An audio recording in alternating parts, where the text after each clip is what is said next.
Hello friends, एक बार फिर से आप सभी लोगों का हमारे यूट्यूब चैनल में स्वागत है। दोस्तों, आज का वीडियो आपके लिए बहुत ही इंपॉर्टेंट होने वाला है, क्योंकि आज हम आपके लिए प्री बोर्ड परीक्षा 2021-22 में जो आपके दोस्तों पेपर स्टार्ट हो गए हैं प्री बोर्ड परीक्षा के, तो हम आपके लिए कक्षा 10वीं हिंदी का फुल सोल्यूशन लेकर आ चुके हैं। तो वीडियो में लास्ट तक जरूर बने रहिएगा। वीडियो को स्टार्ट करने से पहले अगर आपने अभी तक हमारे चैनल को सब्सक्राइब नहीं किया है तो चैनल को तो सब्सक्राइब कर लें और बेल आइकन को भी प्रेस कर लें, जिससे आपको हमारे आने वाले लेटेस्ट वीडियो की नोटिफिकेशन मिल सके। तो चलिए फ्रेंड्स, एक अच्छी 10वीं हिंदी का हिंदी पेपर का फुल सॉल्यूशन देख लेते हैं। इसमें आपको समय 3 घंटे का मिलेगा। पूर्णांक आपका होगा 80 नंबर का। यहाँ पर कुछ निर्देश दिए हुए हैं, तो आप इन निर्देशों को अच्छे से पढ़ लीजिएगा, क्योंकि निर्देश पढ़ना बहुत ही जरूरी होता है। पहला क्वेश्चन दोस्तों यहाँ पर दिया हुआ है, सही विकल्प चुनकर लिखिए।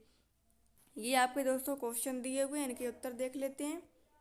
तो दोस्तों, पहले का उत्तर हो जाएगा संवत 1375 से संवत 1700 ईस्वी। फिर इसके बाद क्वेश्चन नंबर दूसरे का उत्तर हो दोस्तों, आपको पेपर तो मिल ही चुके होंगे, तो आपको सिर्फ उत्तर बता देते हैं हम आपको। तो दूसरे का उत्तर आपका हो जाएगा अवधि। फिर इसके बाद तीसरा को दिया, तीसरे का उत्तर हो जाएगा आपका क्रोध, और चौथे का उत्तर हो जाएगा नगर पालिका द्वारा।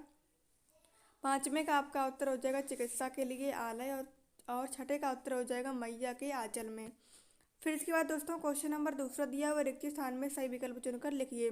विदा के समय माँ को अपनी बेटी पूंजी प्रतीत हो रही थी।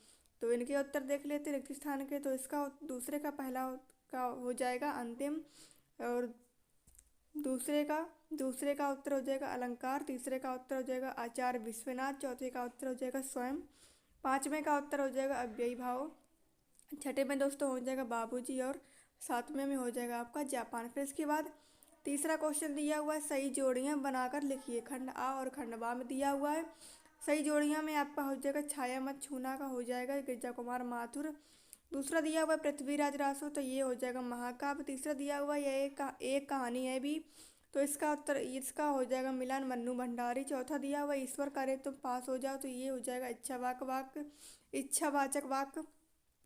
फिर इसके बाद पांचवा दिया हुआ है 9 2 11 होना, तो इसका हो जाएगा बिना मेहनत के लाभ प्राप्त करना। छठा दिया हुआ है माता का आंचल, तो इसका हो जाएगा शिव पूजन सहाय। फिर इसके बाद अगला क्वेश्चन दिया हुआ है, एक वाक्य में उत्तर लिखिए। तो इनके उत्तर देख लेते हैं। तो पहले का उत्तर हो जाएगा विश्व के सकल जन गर्मी से परेशान हो रहे हैं। दूसरे का उत्तर हो जाएगा दुखों से पीड़ित धरती। तीसरे का उत्तर हो जाएगा छंद किसे कहते हैं। फिर इसके बाद दोस्तों अगला दिया हुआ क्वेश्चन का चौपाई, छंद के प्रत्येक चरण में 16-16 मात्राएं होती हैं। पांचवें का उत्तर हो जाएगा 2 फुट। छठे का उत्तर हो जाएगा उपासक, और सातवें का उत्तर हो जाएगा मैला आंचल। फिर इसके बाद दिया हुआ है सत्य असत्य बताइए पांचवें में, तो इसका उत्तर देख लेते हैं। पहला हो जाएगा आपका सत्य, दूसरा हो जाएगा असत्य, तीसरा हो जाएगा आपका सत्य, चौथा हो जाएगा सत्य, पांचवा हो जाएगा सत्य, छठा आपका हो जाएगा दोस्तों सत्य। अब इस क्वेश्चन नंबर छठे का उत्तर देख लेते हैं। क्वेश्चन नंबर छठा दोस्तों दिया हुआ है आपका छायावाद की 2 विशेषताएं लिखिए, अथवा में दिया हुआ है भक्तिकालीन की 2 विशेषताएं लिखिए। तो इसका उत्तर दिया हुआ है भक्तिकाल की 2 विशेषताएं, भक्ति भाव की प्रधानता, राज्याश्रय त्याग, श्रृंगार व शांत रस की प्रधानता। फिर इसके बाद क्वेश्चन नंबर सातवां दिया हुआ है गोस्वामी तुलसीदास की 2 रचनाओं के नाम एवं काव्यगत विशेषताएं लिखिए। तो इसका उत्तर दिया हुआ 2 रचनाएं रामचरितमानस विनय पत्रिका आदि। काव्यगत विशेषताएं दी हुई हैं इसकी।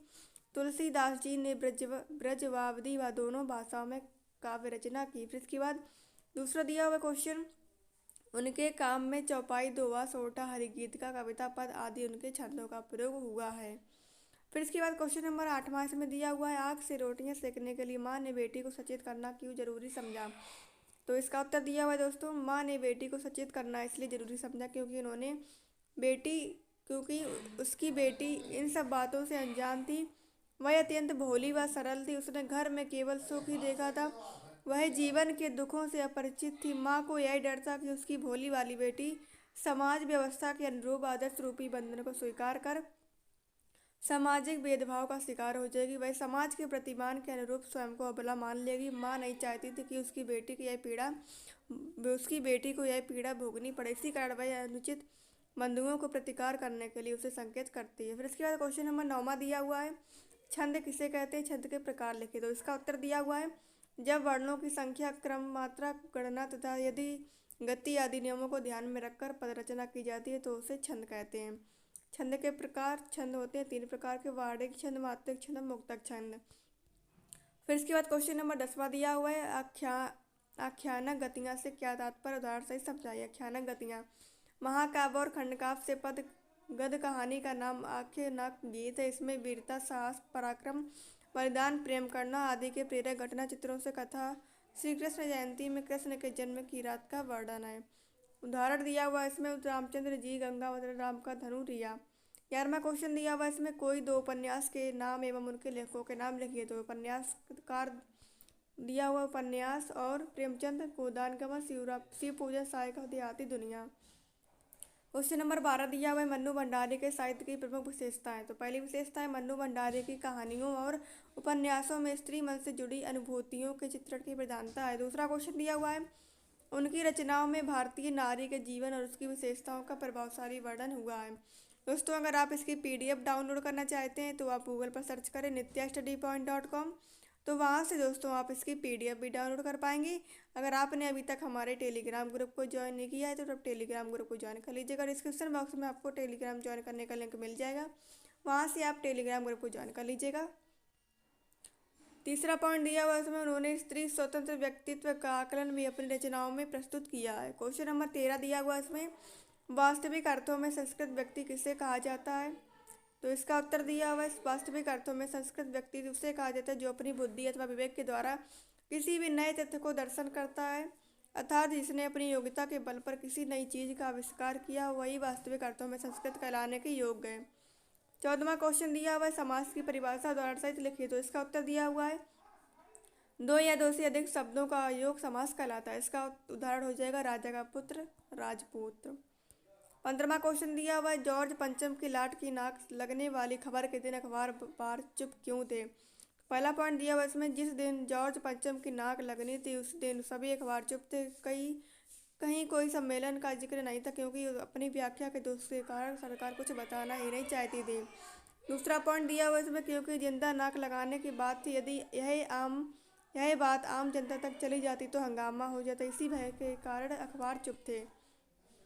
16वां क्वेश्चन दिया हुआ दोस्तों मात्रिक छंद एवं वर्णिक छंद में अंतर लिखिए। मात्रिक छंद दिया हुआ है पहला पॉइंट मात्रिक छंदों के सभी चरणों में संख्या मात्राओं की तो समान होती लेकिन क्रम, लघु, रूप, लघु, गुरु समान नहीं होती। दूसरा पॉइंट दिया हुआ इसमें इनमें मात्राओं की गिनती निश्चित होती रहती है। तीसरा पॉइंट दिया हुआ मात्रिक छंद के उदाहरण दोहा, रोला आदि हैं। वर्णिक छंद दिया हुआ है वर्ण छंदों के सभी चरणों की संख्या वर्णों की और क्रम, लघु, गुरु का दोनों समान होती हैं। दूसरा दिया हुआ पॉइंट इनमें वर्णों की संख्या एवं रूप निश्चित रहता है, मात्राएं ने। तीसरा दिया हुआ पॉइंट वर्णिक छंद के उदाहरण सवैया, मंद, कांता आदि हैं।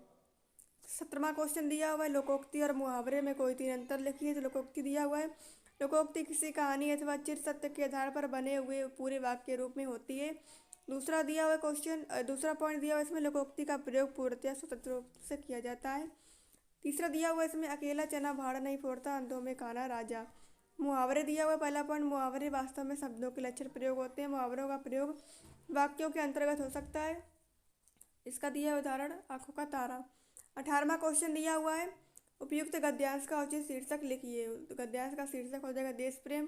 पहला क्वेश्चन दिया इसमें देश के प्रति समर्पण का भाव कब जागृत होता है। तो इसका उत्तर दिया जब व्यक्ति देश को अपना आराध्य बना लेता है तब उसमें देश प्रेम का भाव जागृत होता है। नेक्स्ट क्वेश्चन दिया हुआ है उपयुक्त गद्यांश का सारांश लिखिए। तो इसका उत्तर दिया हुआ है देश प्रेम में देश की रक्षा और देश के विकास को महत्व दिए जाने के साथ देश की प्राप्ति, पूज्य भाव का संचार भी सम्मिलित होता है। व्यक्ति देश को अपना आराध्य बना लेता है तब उसमें देश प्रेम का भाव जागृत होता है। अगला क्वेश्चन दिया हुआ है इसमें क्वेश्चन नंबर 19वां आपके विद्यालय में मनाए जाने वाले सांस्कृतिक समारोह पर एक अनुच्छेद लिखिए। तो इसका उत्तर दिया हुआ हमारे विद्यालय में प्रतिवर्ष 26 जनवरी को सांस्कृतिक समारोह मनाया जाता है, परंतु इस वर्ष महामारी की स्थिति के चलते इस सांस्कृतिक समारोह को मिलकर प्रसारित करना संभव नहीं है। हर वर्ष हम इसे हर्षोल्लास के साथ मनाते हैं, साथ ही इसमें विभिन्न सांस्कृतिक कार्यक्रम जैसे नृत्य, गायन, नाटक, प्रतिस्पर्धा, रैलियां आदि गतिविधियां आयोजित की जाती है। वह भारतीय संस्कृति को आगे बढ़ाया जाता है। 20वां क्वेश्चन दिया हुआ है इसमें छायागत डैश डैश जीवित लक्षण जीवित क्षण। संदर्भ इसमें दिया हुआ प्रस्तुत गद्यांश भाषा भारती के क्षितिज कृतिका से लिया गया। छाया मत छूना कवि गिरजा कुमार माथुर की रचना है। प्रसंग दिया हुआ इसमें प्रस्तुत पद्यांश में कवि ने बीत गए सुखद क्षणों को याद न करने को कहा है। भावार्थ दिया हुआ इसमें कभी कहता है कि यह मन छाया को मत छूना, अर्थात बीत गए सुखद क्षणों को याद मत करना, नहीं तो दुख दुख दुगना हो जाएगा। जीवन में बहुत सा रंग बिरंगी सुंदर यादें हैं, बहुत सी रंग बिरंगी सुंदर यादें, सुंदर चित्र की स्मृति के साथ उसके आसपास मन को भाने वाली गंदगी फैली हुई है। तारों भरी चांदनी रात भी बीत चुकी है, अब तो देह की सुगंध ही शेष रह गई, बालों में लगे फूलों की याद चांदनी बन गई, अर्थात सुखद समय बीत चुका है, अब तो उसकी चांदनी जैसी मधुर यादें ही बाकी रह गई हैं। उन उन सुखद क्षणों को भूल कर भी किया गया एक स्पर्श हर क्षण को पुनः जीवित कर देता है, अर्थात यदि विगत सुखों को थोड़ा सा भी याद करने का प्रयास किया जाए तो पुरानी सारी यादें सजीव हो उठेंगी। इसलिए मन बीते हुए सुखद क्षणों को याद न करना, वरना दुख दोगुना हो जाएगा। भाव यह है कि विगत के सुखों को याद करने से वर्तमान का सुख और गहरा हो जाता है।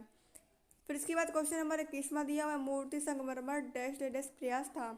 तो दोस्तों इसका संदर्भ दिया हुआ है, प्रसंग दिया हुआ, व्याख्या दिया हुआ, जल्दी से इसको आप नोट कर लीजिए अपनी कॉपी में इसका उत्तर। 22वां क्वेश्चन दिया हुआ है इसमें, सचिव माध्यमिक शिक्षा मंडल भोपाल को कक्षा 10वीं की अंक सूची की द्वितीय प्रति मंगवाने हेतु आवेदन पत्र लिखिए। तो ये दोस्तों आवेदन पत्र लिखा हुआ है, जल्दी से नोट कर लीजिए इसका उत्तर अपनी कॉपी में। फिर इसके बाद 23वां क्वेश्चन दिया हुआ है, निम्नलिखित में से किसी एक विषय पर निबंध। तो पर्यावरण प्रदूषण पर यहाँ पर निबंध लिखा हुआ है, जल्दी से आप इसका आंसर नोट कर लीजिए कॉपी में अपनी। दोस्तों वीडियो पसंद आया तो वीडियो को लाइक कर लें, और चैनल पर पहली बार विजिट करें तो चैनल को सब्सक्राइब जरूर करें और अपने दोस्तों के साथ भी शेयर कर दें। वीडियो में अंत तक बने रहने के लिए बहुत बहुत धन्यवाद। Thanks for watching video.